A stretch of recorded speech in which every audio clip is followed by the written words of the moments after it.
Halo, terima kasih atas kesempatannya. Ini saya Wira. Mudah-mudahan dari rekaman suara ini bisa jelas ya. Kalau ada yang kurang bisa ditanyakan dan nanti bisa dikoreksi lagi kalau ada yang typo ataupun informasi yang tidak jelas. Karena berbentuk cerita otomatis takutnya ada yang kelupaan dan sebagainya macam. Tapi aku akan coba menjawab apa yang Pian tanyakan dari dari rekaman suara ini. Ya, pertama perkenalkan nama saya Wira Surya Wibawa.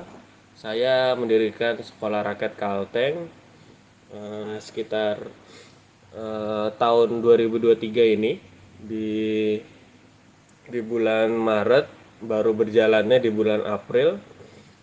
Untuk penetapan waktu tanggal lahirnya mungkin disamakan aja dengan Sekolah Rakyat Kalsel, yaitu 21 April 2023. Sedangkan Sekolah Rakyat Kalsel itu lahir di 2021, 21 April juga. Nah, kebetulan aku adalah pendiri juga di Sekolah Rakyat Kalsel. Jadi bukan hanya mendirikan Sekolah Rakyat Kalteng, tapi juga Sekolah Rakyat Kalsel dan beberapa sekolah rakyat di berbagai wilayah di Indonesia. Salah satunya yang mungkin di Kalimantan juga, aku mendirikan Sekolah Rakyat Banjarmasin. Kalau Sekolah Rakyat Kalsel base-nya itu ada di Banjarbaru, di Kota Banjarbaru. Kalau Sekolah Rakyat Kalteng base-nya ada di Kota Palangkaraya. Nah, eh,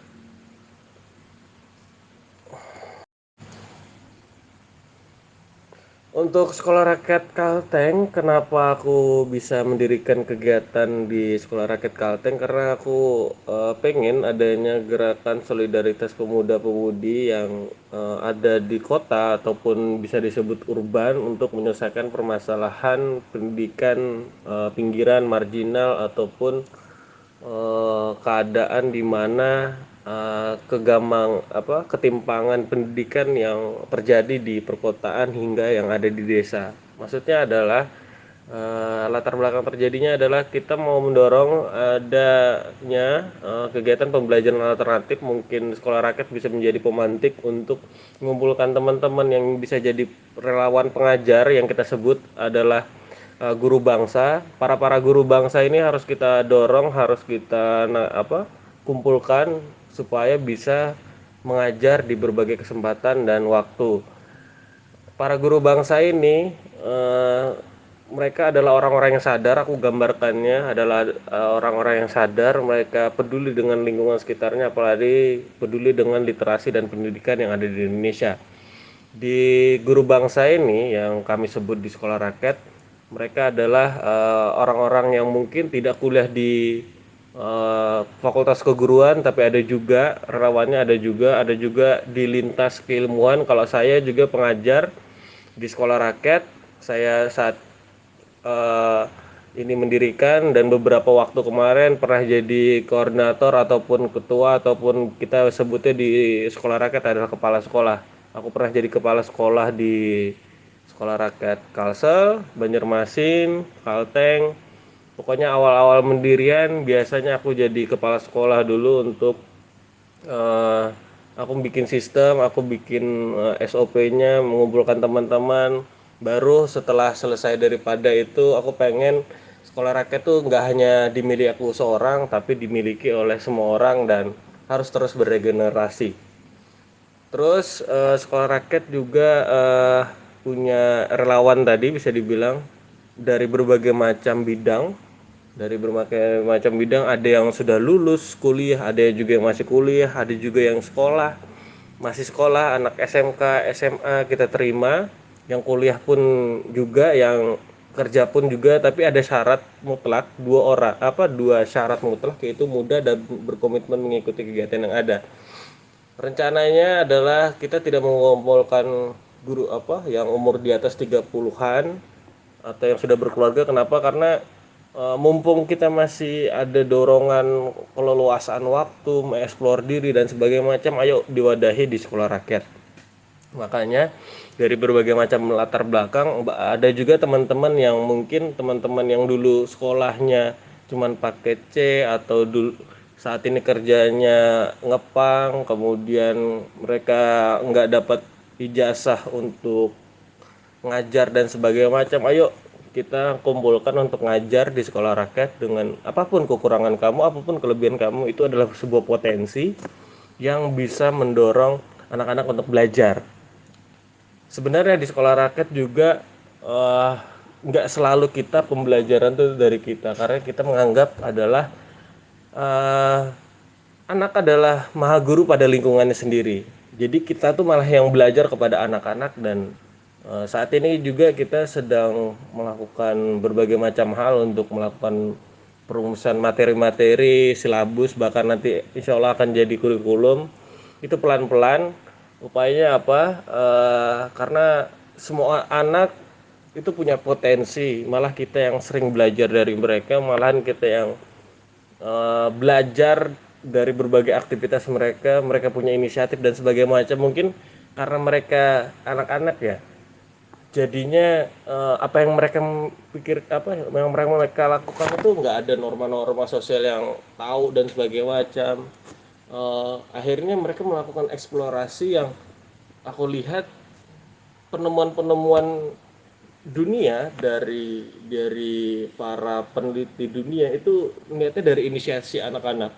Anak-anak tuh bisa mencampur adukan warna satu dengan yang lainnya, bisa bereksperimen kimia, walaupun mereka nggak tahu apa sih yang mereka lakukan. Ada eksperimen misalkan tanaman biologi dan sebagainya macam, benar-benar jadi. Sedangkan yang kita yang sebagai yang mungkin yang lebih tua ini, kita menghak patenkan, kita meneliti lebih lanjut, oh memang benar apa yang dilakukan adik-adik kita ini membuahkan hasil sebuah karya untuk pendidikan di Indonesia. Nah, itu untuk jawaban nomor satu. Mungkin agak panjang, nanti aku bakalan ngirim tulisan juga membantu untuk meresumnya. Yang kedua, aku coba jawab yang kedua, apa kegiatan dalam komunitas ini? Saat ini kegiatan sekolah rakyat masih berdasarkan kelas belajar, mewarnai dan bermain bersama, tapi juga ada materi-materi dan kegiatan-kegiatan pembelajaran lainnya, pengenalan norma sosial, salam, sapa, senyum, kemudian belajar membedah buku, belajar kata-kata baru, kesopanan, kemudian belajar tentang adat, kita kembalikan lagi ke adat. Apa di Kalteng, mungkin di Kalimantan Tengah dikenalnya dengan suku Banjar, suku Melayu, apalagi Dayak dan sebagainya macam. Kita dorong adanya pembelajaran materi untuk menggali lebih dalam tentang kesukuan itu atau adat istiadat itu, yang sangat menarik untuk sosial budayanya untuk kita pelajari dan kita dorong ke adik-adik kita.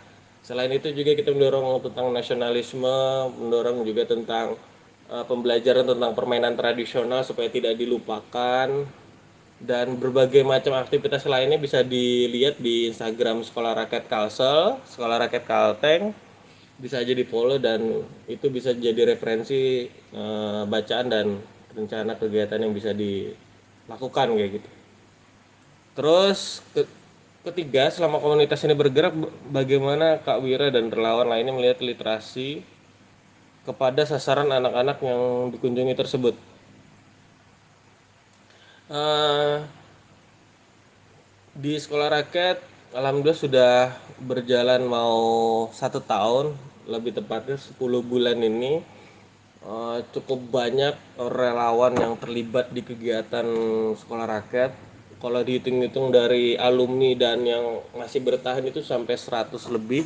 Itu base-nya di Palangkaraya doang. Kita juga pengen ngembangkan ada rencana sekolah rakyat Kalteng bakalan dikembangkan di Pulang apa di Kapuas sama Katingan, karena itu di wilayah terdekat dan ada potensi untuk kita menggelar pendidikan alternatif untuk menjadi gerakan sekolah rakyat pinggiran untuk itu gitu.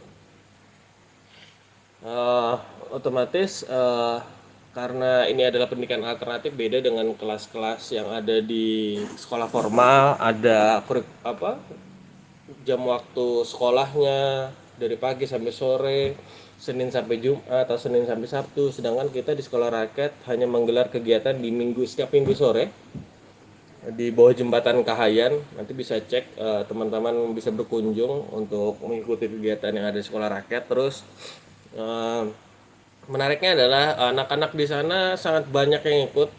Per satu hari di hari Minggu aja bisa 30 atau 40 anak. Bahkan kalau pas lagi ada kami ngadakan event atau memang mereka lagi libur sekolah dan sebagainya macam, bisa 50 sampai 70 anak. Ya 60 sampai 70 anak yang ikut belajar di sekolah rakyat dengan keterbatasan yang ada, cuman ada papan tulis satu, box yang isinya buku-buku pewarna, kemudian krayon, ada juga kita satu box ya untuk snack, dan satunya lagi ada spanduk tulisan sekolah rakyat, mungkin juga ex banner sekolah rakyat, dan terpal, mungkin terpal ada satu atau dua.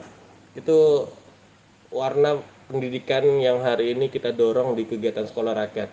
Memang sering adanya kegiatan seperti ini di Jakarta atau daerah Jawa yang sudah sangat tren. Akan tetapi di Kalimantan kita sangat kurang sekali, apalagi mendorong anak-anak muda Palangkaraya untuk terlibat di kegiatan sekolah rakyat seperti ini. Karena sederhana, bisa dilakukan oleh siapa aja, tapi ada nggak yang mau nggarap, ada nggak yang mau melaksanakan dengan tulus ikhlas. Karena kita di sekolah rakyat juga namanya pengabdian, namanya tulus ikhlas, jadi malah nggak ada dapat bayaran, malah kita keluar uang. Dari kegiatan sekolah rakyat pun keuangannya hanya dari keuangan kolektif, berkumpulan, bahkan nanti ada donasi dari beberapa teman-teman juga. Itulah yang membuat kegiatan sekolah rakyat cukup sampai saat ini. Teman-teman malah ikhlas mengeluarkan uang untuk beli snack, untuk beli macam alat peraga, untuk menyelenggarakan pendidikan alternatif. Dan sampai saat ini sekolah rakyat masih terus ada dan terus berjalan dengan maksimal. Kalau tentang jumlah anak, ya tadi sekitar minimal tuh 30 sampai 40, maksimal itu bisa 70 80, eh, dari penyelenggaraan kegiatan mulai dari jam 3 sampai jam 5 di bawah jembatan Kahayan. Sekitar 2 jam, mungkin juga sekitar 2,5 jam kalau misalkan jam 5.15 atau di jam 5.30 sebelum maghrib biasanya bubar, karena di bawah jembatan Kahayan itu nggak dinyalain lampunya, jadi kita gelap-gelapan dan agak bahaya kan, jadi kita menyelenggarakan pendidikan sesingkat-singkatnya, tapi berusaha maksimal untuk menyelenggarakan pendidikan untuk literasi anak. Sekolah rakyat juga mendorong adanya literasi anak dari umur 3 sampai 12 tahun, yang dimana literasi anak mungkin terasa asing di berbagai kesempatan, akan tetapi kita bisa ngajari pendidikan usia dini mulai dari pembelajaran berbagai macam hal untuk mendorong literasi anak itu sendiri. Kalau keempat, sasaran ruang belajar gratis yang diinisiasi sekolah rakyat nyasar kepada anak apa aja kak? Biasanya kami pengennya menyelenggarakan kegiatan di ruang publik yang biasa dibilang ruang publik itu tidak dimaksimalkan dengan baik. Biasanya belum pernah ada kegiatan pembelajaran di bawah jembatan Kahayan. Nah, kita dorong pembelajaran itu di bawah jembatan Kahayan, sama seperti di daerah lainnya juga ada di lokasi penggusuran, ada juga di lokasi kebencanaan, di lokasi taman, ada juga di bawah jembatan di Banjarmasin di bawah jembatan Banua Anyar, ada juga bikin kayak eh, ada bangunan kayak apa pendopo di pinggir sungai itu di Bekasi, teman-teman juga bikin jadi kelas apung, atau karena sekolah rakyat Bekasi itu karena ada eh, ngelapaknya di pinggiran sungai tadi, jadi mereka bikinkan gazebo, jadi bikinkan kayak sekolah apung gitu, dan berbagai kesempatan lainnya.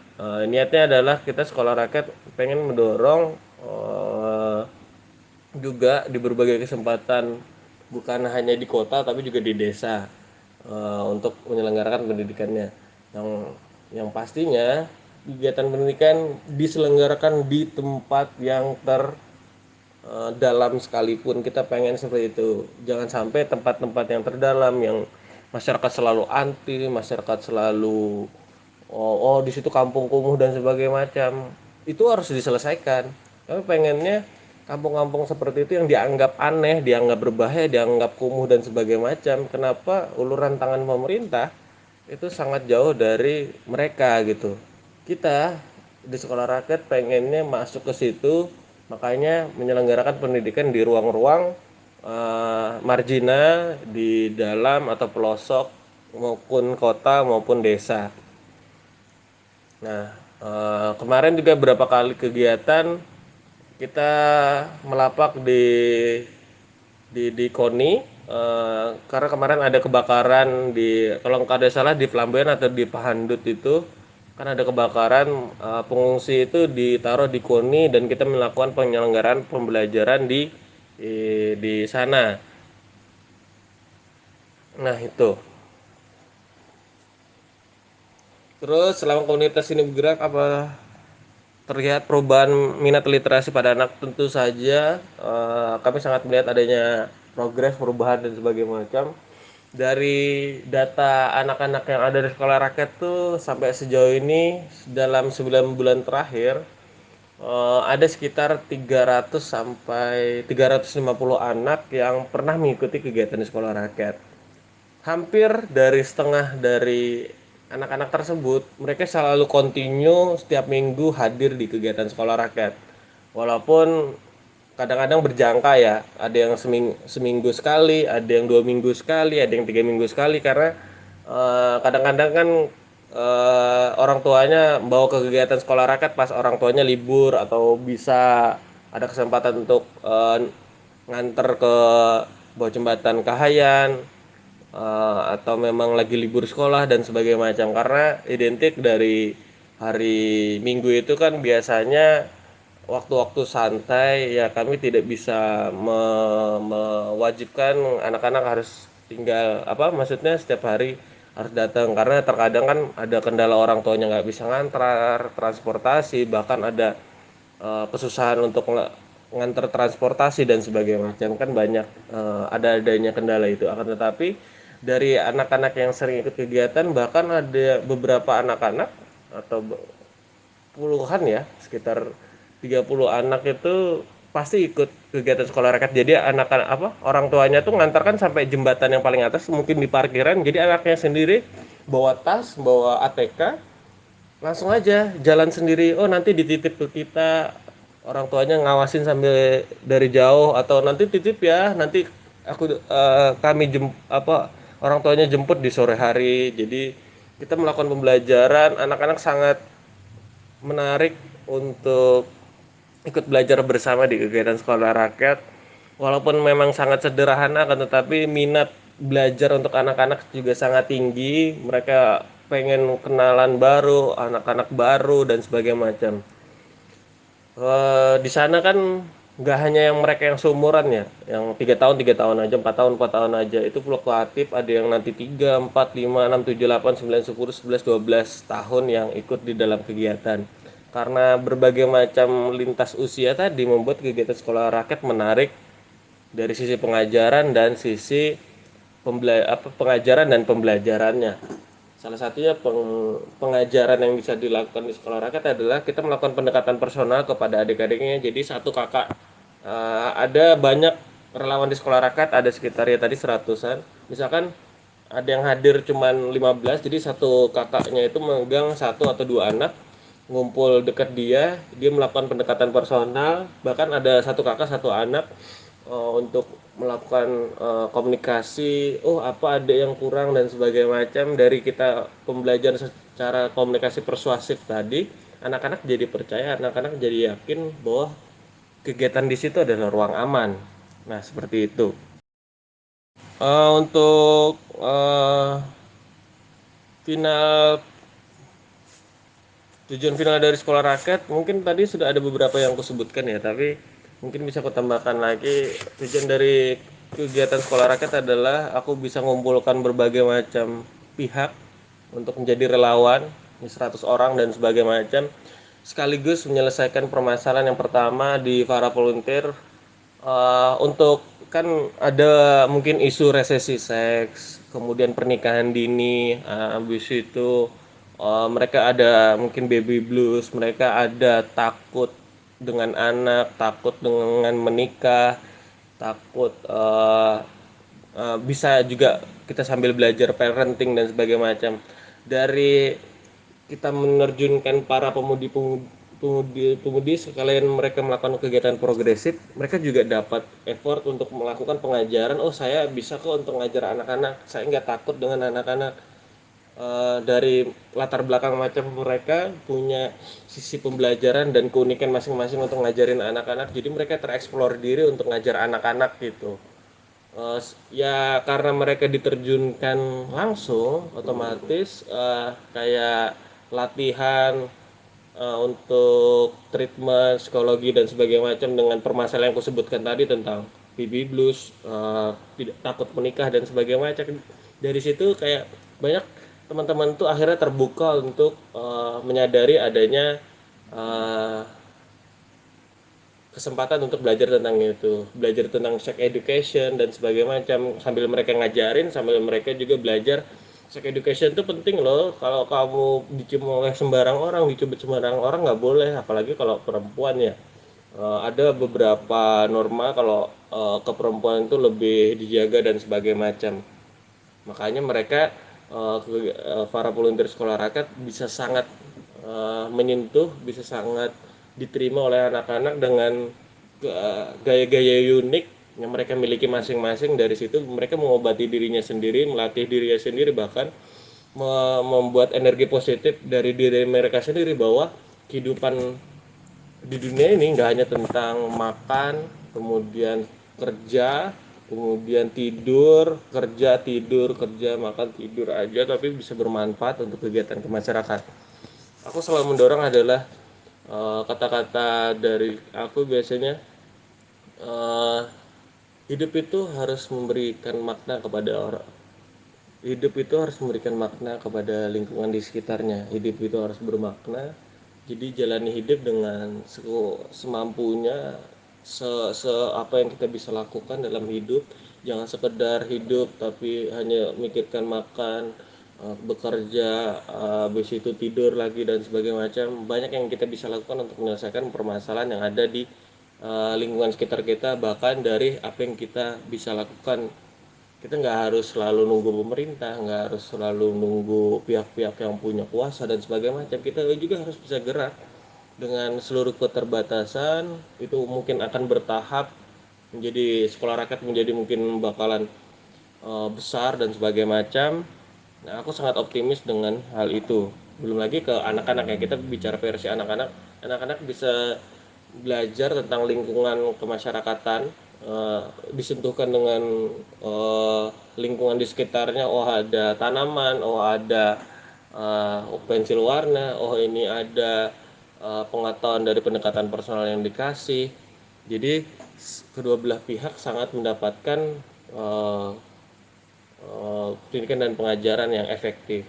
Belum lagi yang lain-lainnya itu bisa sangat bisa dianalisis. Silakan nanti kalau ada teman-teman yang menganalisis apa sih respon anak-anak terhadap kegiatan sekolah rakyat, itu sangat banyak. Mereka sangat percaya kepada kami, mereka orang tuanya pun sangat percaya. Itu banyak sekali testimoni. Kita juga saat ini lagi merapikan pendataan supaya anak-anak yang hadir di sekolah rakyat bisa kita tinjau dari pertemuan ke pertemuan, apa sih perkembangan, apa sih yang orang tuanya pengen dan anaknya pengen request untuk pengajaran, misalkan pengen perkalian atau nanti kelas untuk berhitung dan sebagainya macam, kelas sejarah dan sebagainya macam, atau kami juga pengen adanya kelas tari. Kami juga mendorong dari berbagai macam latar belakang volunteer ini, kan ada yang bisa tari, ada yang bisa main musik, ada yang bisa permainan tradisional. Kami nggak perlu orang-orang yang berkompeten di bidangnya, mereka yang punya potensi tadi di para volunteer aja bisa uh, melakukan pengajaran loh kepada anak-anak. Jadi nggak harus tentang cari orang untuk ngajar anak-anak, tapi kita pun punya sisi latar belakang masing-masing. Tahu-tahu di sekolah rakyat juga ada yang bisa belajar bahasa isyarat. Itu kan sangat menarik ya. Belum lagi yang bisa membaca huruf braille, atau huruf yang timbul untuk teman-teman disabilitas dan sebagainya macam. Itu sangat menarik untuk dijadikan pembelajaran. Kalau tujuan final akhir dari sekolah rakyat, aku menggambarkan kan sekolah rakyat ada menjadi ruang sekolah yang benar-benar ada gedung, ada bangunan, ada anak-anaknya, ada berbagai macam fasilitas. Aku pengennya kegiatan sekolah rakyat itu berbentuk sekolah informal tetap, akan tetapi punya bangunan, dan kita bisa meluluskan anak-anak yang misalkan PAUD kita punya agredasinya dan bisa melakukan pengajaran, pembelajaran, nanti ada lulusannya, sertifikat lulusnya bisa dipakai. TK begitu juga, SD begitu juga, SMP, SMA, bahkan mungkin sampai kuliah. Bentuknya adalah kegiatan pembelajaran gratis yang bisa dilakukan oleh siapapun, bisa jadi guru, dan setiap tempat adalah sekolah. Dengan keterbatasan hari ini kita pindah-pindah ngelapak, tapi biasanya memang tetap di bawah jembatan Kahayan, tapi pengennya kita punya bangunan sendiri untuk menyelenggarakan pendidikan alternatif yang di sana punya metode sendiri untuk melakukan pembelajaran pendidikan alternatif. Nah, seperti itu aku menggambarkannya. Dan selain itu juga sekolah rakyat ada di pusat pusat-pusat eh, eh, permasalahan kemasyarakatan itu ada, dan menjadi solusi pendidikan adalah jalur pembuka dunia untuk menyelesaikan permasalahan kayak tadi. Ada kampung narkoba, ada kampung minim literasi, ada kampung yang melakukan pernikahan dini, atau kampung yang mohon maaf yang kayak kegiatan-kegiatan malam dan sebagainya macam. Kegiatan sekolah rakyat hendaknya ada di sana dan menjadi warna baru bahwa pendidikan itu penting untuk berbagai macam orang. Pendidikan tuh nggak hanya tentang bergelar loh, kamu dapat S1, S2, S3 dan sebagainya macam, tapi kamu pun mau nggak menyelenggarakan pendidikan. Sayang sekali kalau kamu punya ilmu tapi nggak kamu berikan untuk lingkungan yang ada di sekitarmu. Itu sih kritiknya.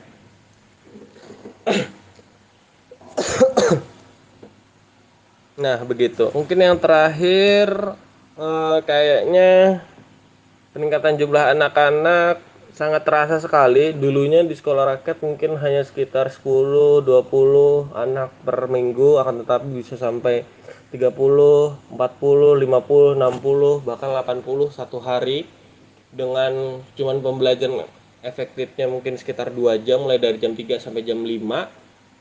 Akan tetapi terus-menerus berkembang dan terus-terus bisa menyebarkan informasi dan menyelenggarakan pendidikan alternatif.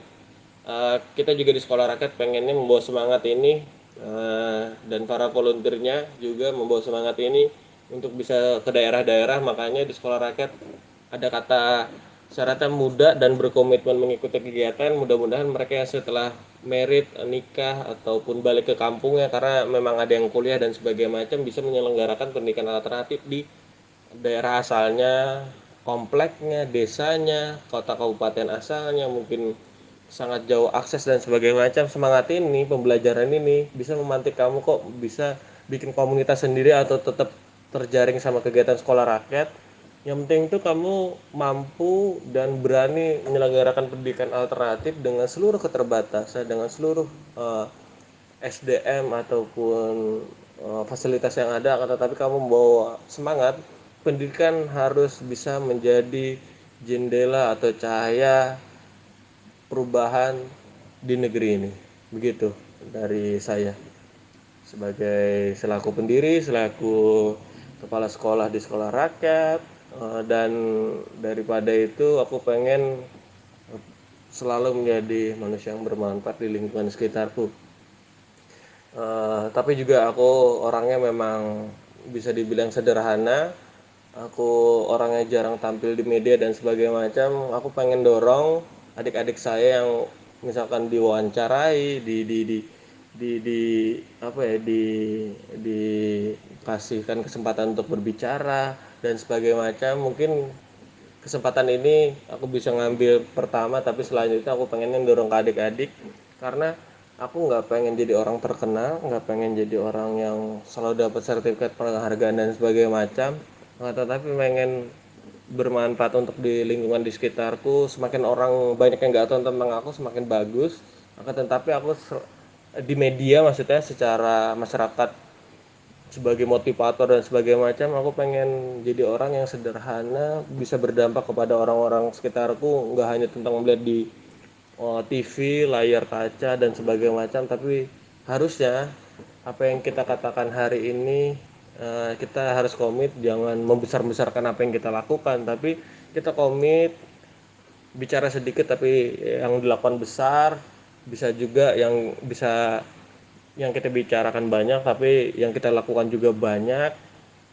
Nah, dari situ aku juga eh, melakukan berbagai macam hal ya. Karena ini sedikit cerita tentang aku karena ada tadi latar belakang mintanya tentang saya.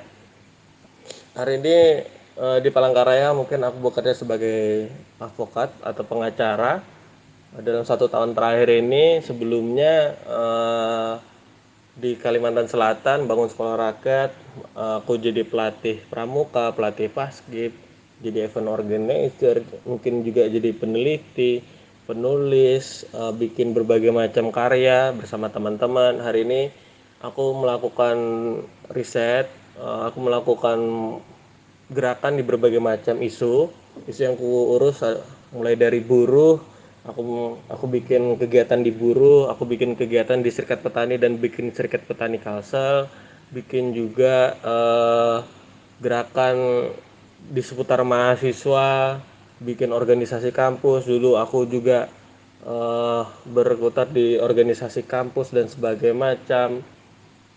Kemudian aku juga gerak di literasi anak, aku juga ngurus teman-teman donor darah, yang kami dorongannya adalah kita bikin sebuah kolektif atau perkumpulan di berbagai macam kesempatan, di berbagai macam isu, salah satunya untuk mengatasi permasalahan anak-anak kanker. Kemudian aku juga bikin kegiatan pembelajaran di isu lainnya seperti hukum, isu HAM. Aku juga bikin kamisan. Alhamdulillah aku sudah bikin sekitar, kalau masuk sebuah organisasi itu sampai sekarang sudah sampai 40 sampai 50 organisasi yang pernah aku ikuti dari zaman SMA sampai sekarang. Untuk mendirikan sebuah organisasi itu kalau nggak salah sekitar 25 ya. Aku bikin organisasi di berbagai wilayah di Indonesia.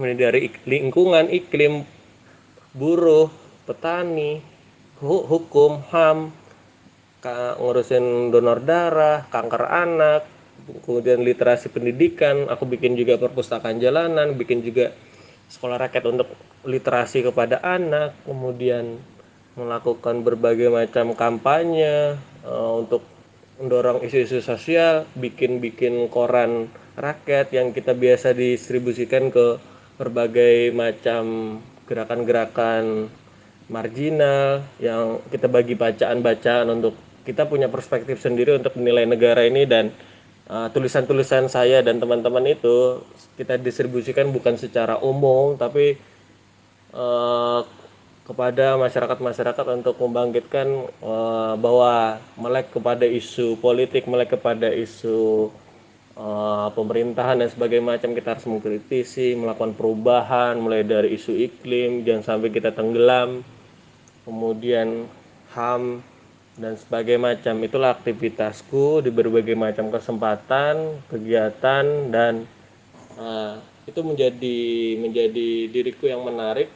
Aku suka belajar berbagai macam hal karena dari komitmenku hari ini aku harus bisa melakukan berbagai macam perubahan. Apa yang bisa aku lakukan, aku nggak pandang bulu, hajar aja, ayo lakukan dengan keterbatasan. Aku sambil menyelesaikan studi. Kemarin aku lulusan Fakultas Hukum Uniska dari angkatan 2016, lulus 2020. Saat ini lagi studi lagi di angkatan 2023, menyelesaikan S2. Tahun depan insya Allah sudah selesai. pengennya juga kuliah lagi, ngambil S1 dan S2 tapi di bidang ilmu lain. Eh, Pengen belajar ilmu komunikasi, fisik, belajar keilmuan lainnya, di pertanian, sarjana teknik, kemudian sarjana ekonomi, manajemen, pengen juga ada gelar SPD dan sebagainya macam. Aku sangat tertarik untuk belajar terus menerus kayak gitu. Sangat sangat sayang sekali kalau kita punya ilmu tapi nggak bisa dibagikan. Ada ilmu tapi kita nggak bisa serap untuk kita pelajari dan kita cari tahu kebenaran, dan apalagi kita bisa distribusikan untuk ke masyarakat. Jadi masyarakat punya berbagai macam kesempatan untuk tahu seperti itu. Aku pengen juga masyarakat hari ini dan teman-teman kita hari ini bisa bisa mendorong adanya perubahan-perubahan walaupun kecil, akan tetapi terus konsisten, karena di sekolah rakyat dari mungkin pembelajaran 1 minggu sekali, akan tetapi bisa continue, bisa menyebar di berbagai kesempatan di Indonesia. Mungkin saja hari ini sekolah rakyat sudah ada di Indonesia sekitar, kalau di Kalimantan aja sudah ada sekitar 6 sekolah rakyat. Aku semua yang bikin. Kemudian ada, dan mungkin 4 lainnya lagi mau jalan, 4 sekolah rakyat, jadi ada 10 di Kalimantan dan 10 lainnya ada di Sumatera, Jawa, Sulawesi dan tempat-tempat lainnya. Nah, kegiatan-kegiatan kayak gini harusnya selalu didorong. Jangan sampai kegiatan-kegiatan kayak gini dimanfaatkan untuk kepentingan politik dan sebagainya macam, karena kita tulus ikhlas, kita tidak ada niatan muatan politik. Makanya seharusnya kita terus menerus dipicu dari, mungkin di sekolah rakyat selain dapat ilmu pembelajaran, kesempatan dan sebagainya macam, ini mungkin jadi tabungan dan amal jariah untuk kita dan orang-orang di sekitar kita. Ya mungkin dari berbagai macam latar belakang sekolah rakyat ada juga teman-teman yang ngepang, mungkin juga residivis dan sebagainya macam. Tapi ayo ambil kesempatan yang sama. Mereka pernah di penjara, mereka tatoan, mungkin di bidang urakan dan sebagainya macam. Ayo melakukan pembelajaran yuk. Apapun latar belakangmu, itu dosamu dengan yang lalu, kita harus menatap ke depan. Jangan sampai kita nggak punya uh, kesempatan untuk melakukan perubahan. Dan di sekolah rakyat juga jangan sampai melakukan pembatasan atau dibatasi orang teman-teman yang seperti itu, dilarang masuk, ataupun organisasi lainnya, organisasi apa, teman-teman yang punya latar belakang buruk tidak punya kesempatan untuk atau dapat wadah untuk berubah. Nah, di sekolah rakyat menampung sebagai macam hal, karena niatnya di sekolah rakyat baik, pengennya menjadi wadah pendidikan yang mungkin nanti ke depannya akan menjadi sebuah sekolah. Aku pengen sekali sekolah rakyat memang benar jadikan sekolah. Saat ini kan nama sekolah rakyat bisa dibilang nama komunitas. Uh, tetapi sekolah rakyat pengennya jadi sebuah sekolah yang efektif, yang bisa tersebar, yang bisa diampu oleh berbagai macam teman-teman. Aku sebagai pendiri juga mengucapkan di sekolah rakyat mengucapkan terima kasih atas kesempatannya untuk berbicara. Nanti kalau ada yang lupa atau apa dan sebagainya macamnya bisa ditanyakan sekali lagi. Karena mungkin aku ambil yang 10 menit, 2 menit dan sebagainya macamnya supaya nggak terlalu bosan 10 menit dengerin, karena ini kan VN ya. Jadi aku nggak dapat respon balik, jadi aku bingung apa yang mau ditanyain selanjutnya. Jadi aku menjawab apa yang dari pertanyaan aja, tapi terkadang dari pertanyaan satu dengan yang selanjutnya itu kan bolak-balik, jadinya aku pun menjelaskan juga sebisa aku juga. Aku sangat mengucapkan terima kasih kepada teman-teman yang sudah respect, yang mau angkat isu sekolah rakyat dan sebagainya macam. Nanti untuk info selanjutnya akan kubagi tulisan, video Google Drive, ataupun di Instagram juga bisa dicomot. Kalau melihatin foto foto saya di Instagram saya juga bisa. Nah begitu. Terima kasih.